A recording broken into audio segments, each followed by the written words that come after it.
Well, welcome back to the 25th Annual Austin Film Festival, the Writers' Festival.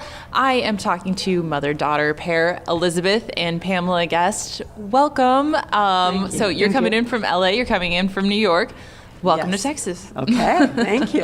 Have either of you been to Austin before? We were here 2 years ago. That's right, you've played for this the festival. And Liz's web series that we both were, I was in, also I play her mother, won the category, the web series 2 years ago. That's amazing. Yeah, I also feel like, I think this is my favorite festival I've ever been to. It's just very well organized. There's always something great to go to. Yeah, I'm happy to be here again. All right, and your short, First of Many, has already had one screening. And how did you feel about your shorts block? How did the audience really respond?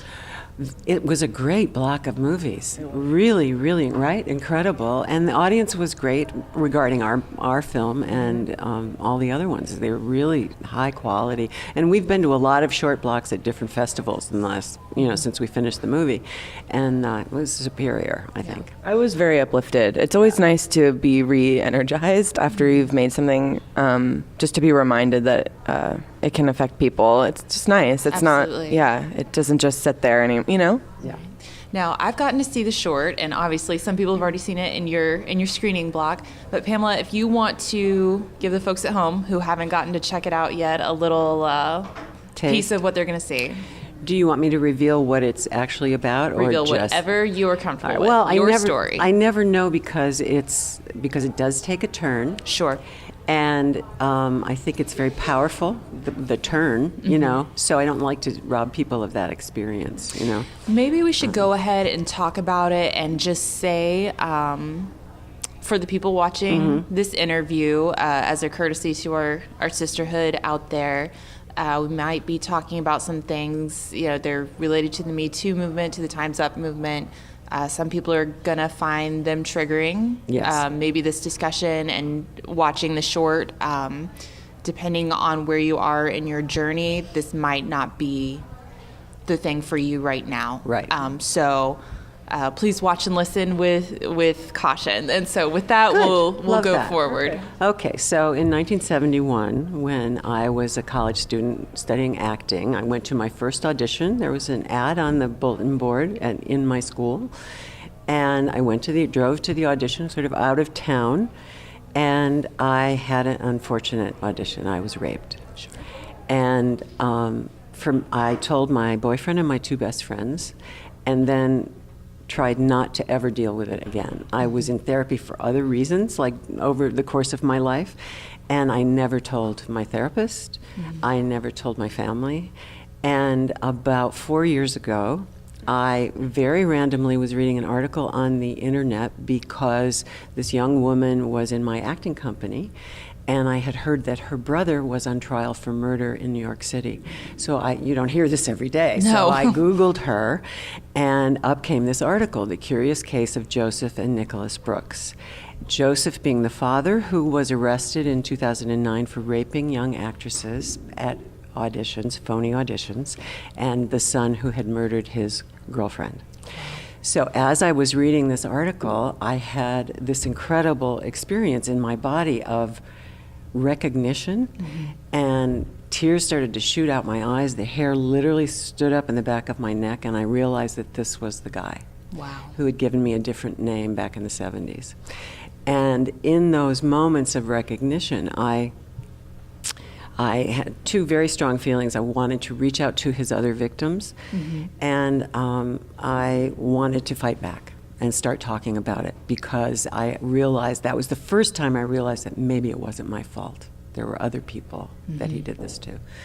So I had written, as an exercise, the scene of what had happened to me. And over the course of then the next 2 years, I filed a lawsuit.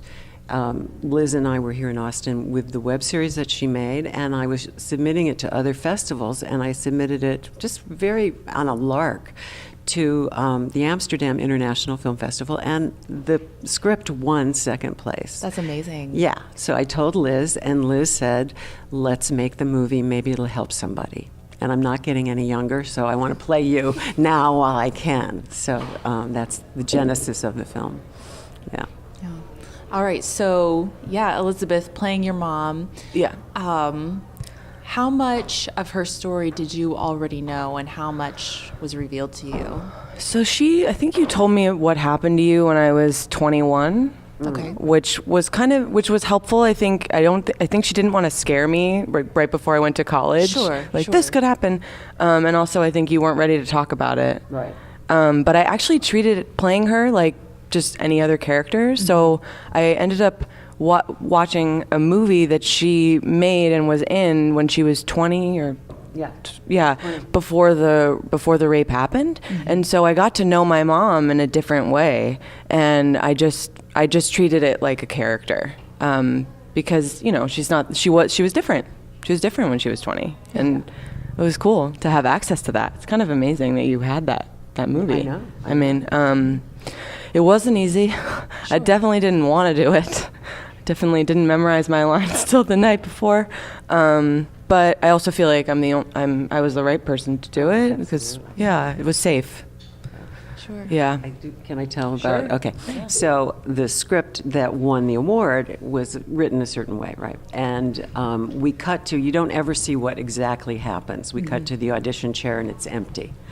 However, what I had written was the dialogue of me protesting and what he said that was to be recorded off camera. So the day we were shooting, Liz refused to record it. So, and we kind of had this deal, okay, we'll record it in post, and then she wouldn't do that either. Mm-hmm. So because we were co-directing it, I didn't feel that I could push past her creative boundary. And so I didn't push that issue. And as a result, I think the film is better because the people who have been victimized can put their own experience there, instead of the specifics of mine. Yeah. So. I also, as an actor, didn't want to do it, but also I am a less is more person. I like, especially, I don't know, I like what you don't see. I think the imagination, it's like not seeing the shark in Jaws. Sure, it's scarier because it can be anything, anything you imagine, which is, yeah. Anyway, I don't know. Maybe it was the right decision. No, it is what it is. Yeah, it is. And I actually think that's a great decision because, like you said, people are going to fill that with their own space. Yeah. But also, we have this ridiculous national debate right now about, but this didn't happen. People want this black and white definition of what is okay and what's not. Yeah. And I don't think giving them, giving some people more fodder for, but it doesn't quite meet this definition, that kind of thing. I don't think that's helpful. I don't think that's moving us forward and extending the protection to the people that need it. Right. I don't think that's alleviating any, the fear and the shame that can overwhelm people who have been victimized, men and women who have been victimized. Yeah, because everybody's story is different. Absolutely. So, yeah. And the effects are different on a person's life. Certainly. And what I love about my story is that once I found out and started dealing with it, making the movie was a big chunk of the healing. But as I began to advocate for myself and for other victims, I've just gotten better and better. I've gotten my voice back. I used to be so shy and withdrawn. I'm a double Leo. I'm like, when I was born to be like out there, but this experience kind of dampened my light, Absolutely. So, in fact, I struggled with my acting career. I couldn't really make it happen. I had tremendous opportunities when I was young, and I didn't follow up with them. I just wasn't on my own team. I didn't feel good about myself, and now I am on my own team, and I understand it wasn't my fault. And I think that people seeing my story can maybe help. It can help them get over that part of blaming themselves. Do you feel like writing the script down or actually getting on set and executing this is what really broke through that wall for you?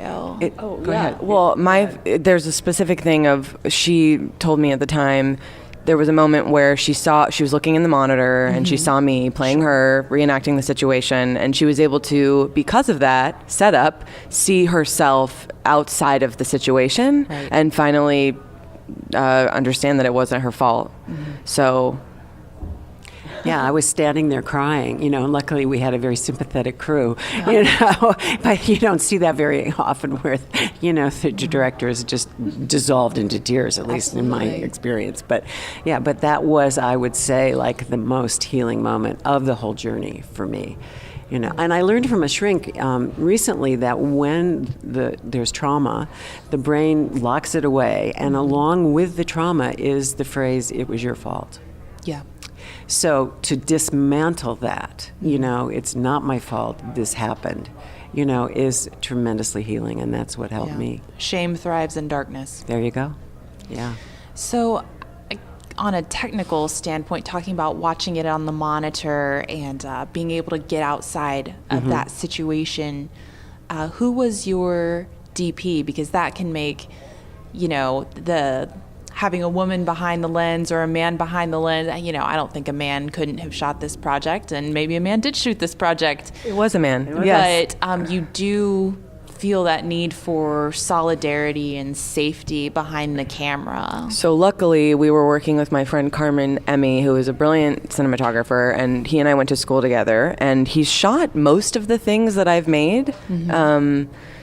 Including the web series that was at Austin. Oh, that's great. In 2016. So couldn't have been more comfortable in that regard. And you love Carmen too. So. Yes, and he's the first person outside of Liz that I talked to about when we were going to make the movie. And because a lot of it is the visual, because he did take not Carmen, but the rapist did take my glasses away so I couldn't see. So we show that from my perspective, how I was cut off because I was in this fog of, nearsightedness, So, yeah, but your keys and the driver's license are taken away.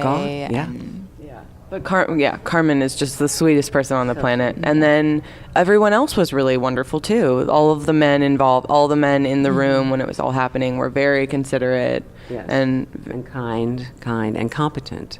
And we were not paying much, so they all chose to be there. That's great. To support this project.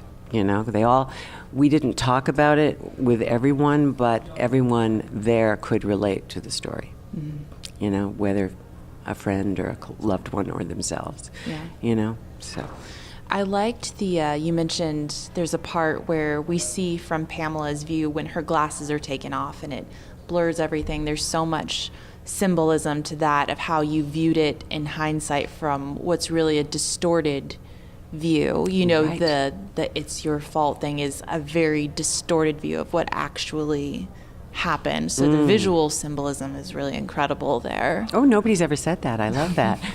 So, was that your idea or was that Carmen's idea? No, that was in the script because it was very important to me because I was still blaming myself at the time that I wrote it. But these are the elements that contributed to me not running out of there. Sure.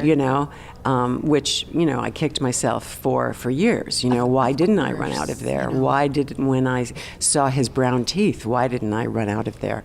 Why did I hand over my keys and my bag and ultimately my clothes? Why was I so trusting?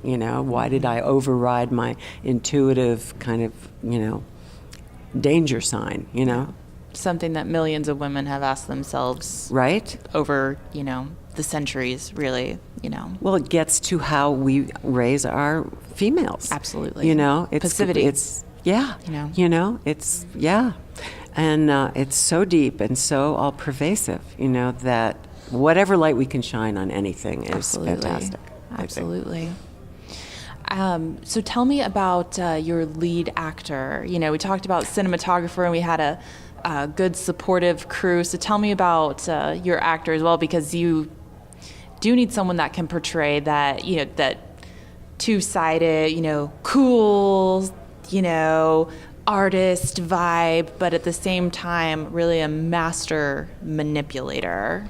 Well, the great thing about, his full name is Michael Lawrence Levine, but we call him Larry. The great thing about Larry is that he's that kind of actor. He's very, very real, very grounded. So I think we both knew he was going to play it like that. And that's what a master manipulator would do. They wouldn't give themselves away, right when you walk in. But my mom had the brilliant idea, which is what he looked like, to put to yellow his teeth more. So that helped, I think. Immediately, there's something a little off about this guy, and that was the real guy did have brown teeth. I find it really interesting. When I was in college, we had a program that was it was from the theater department, performed at every freshman orientation, and it was a dramatization of a date rape, and it was meant to try and educate incoming freshmen about sometimes this is what this could look like, and performed for the incoming men and women, as a cautionary for the women, but also for the guys, trying to say, like, you may have been told that this is okay. This is not okay. This is what this is. Right. But every year in the theater department, they would audition, anybody that wanted to be involved in the program. And I had thought coming in that I was like, oh, the female students, we're going to be hesitant about this. This is scary. But really, the male students were very intimidated by this part, because several of them told me, like, I can barely even watch this without, this terrifies me. And, their responses ranged from complete horror to, I know this guy and he's my friend, but I want to rip his head off right now. And so I was interested to know how Larry reacted reading this script. Well, he said to me while we were shooting, he said, I didn't really understand the depth of this. And it was a real guy, a very successful Joseph Brooks, who wrote "You Light Up My Life" for that song, which is so ironic, such a beautiful song, and but he said I didn't quite get what I was getting into.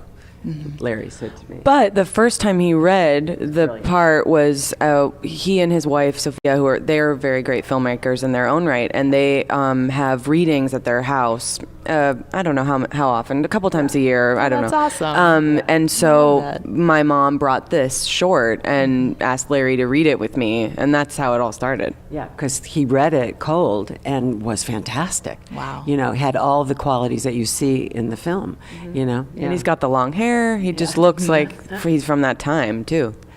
And I found the '70s outfit in a shop, And you did a really good job with the everything. The costumer, the production, designer, Yeah, so it's an in-house production. Yes, it was. I made her with my husband's help. Oh, there you go. But yeah, I'm kind of weirdly encouraged by how many men in the industry are now ready to lend their voices and talents to this. Last year I saw this amazing set of PSAs. I cannot remember the director's name, but David Schwimmer. Aren't those great? Yes. Produced it, and he was so good. I remember Joseph Sikora was in it, and all the incredible female actors, but all these men, and we stereotyped them into these incredible roles, tough guys, some of them, and just jumped in there and were ready to play the guys that have mud on their faces because they believe that, like, I can change, I have to be one of the people that changes this. This is not a battle for women. This is societal. Yeah. We have to work on ourselves. And so I'm actually really encouraged by that, the men that are those were willing to get incredible. in Hats off to David Schwimmer. Yeah. For sure. Yeah, and everyone else, like you said. Yeah, it was a great production. Well, if you think about it, the bad apples are giving men a bad name. Absolutely. There's so many good guys out there that it's just unfortunate that there are these few, that are criminals. Yeah. Sanctioned criminals. Yes. Protected, hidden, Absolutely. We need men and women. Yeah. I mean, I definitely understand there are feminist arguments for, well, independent lives. And yes, everyone should be independent and strong on their own, but like, we're never going to live apart from each other. Like, No. we're the human species. We need each other. There's a balance that is necessary, right? But So. so people that aren't here with us at the festival, are you going to be at some other festivals? Is there a website they can check out? Well, we don't have the film up on a website. We have a distributor, and it's Shorts TV International. Great. We signed an agreement with them to distribute online, and they have a number of other venues where that you can find it. But it's not up yet. They have told me that it'll be up by Thanksgiving. That's what I hope. So it's the first of many, and I guess they'll be able to Google it, don't you think? Or Yeah. Shorts TV International, and I think they're going to put it up on iTunes and stuff like that. We also have a website and a Facebook page. But we don't Okay. put the movie. No. What's your Facebook page so people can keep an eye out for? I should not have said anything because I don't know. I think it's First of Many film. First of I Many. think you're right. film. I think you're right. Yeah, something like that. It's always got the title, but I think we Yes. cut out the for some reason. I don't know. All right. We're bad. I guess search for both. Yeah. Yeah. We're the worst. Yeah, we are. Sorry. Well, it's an incredible piece, short 12-minute piece, but really beautifully done. Again, for people that are watching and listening, if you have any doubts, maybe have a close friend or family member check it out first and discuss whether or not this is the right thing for you in your journey. But Elizabeth and Pamela Guest, thank you both so much for coming in. Thank you for the work. And obviously, we hope to see you back again soon. Yeah, we hope to be back. We We hope to see you too. Thanks. Thank you.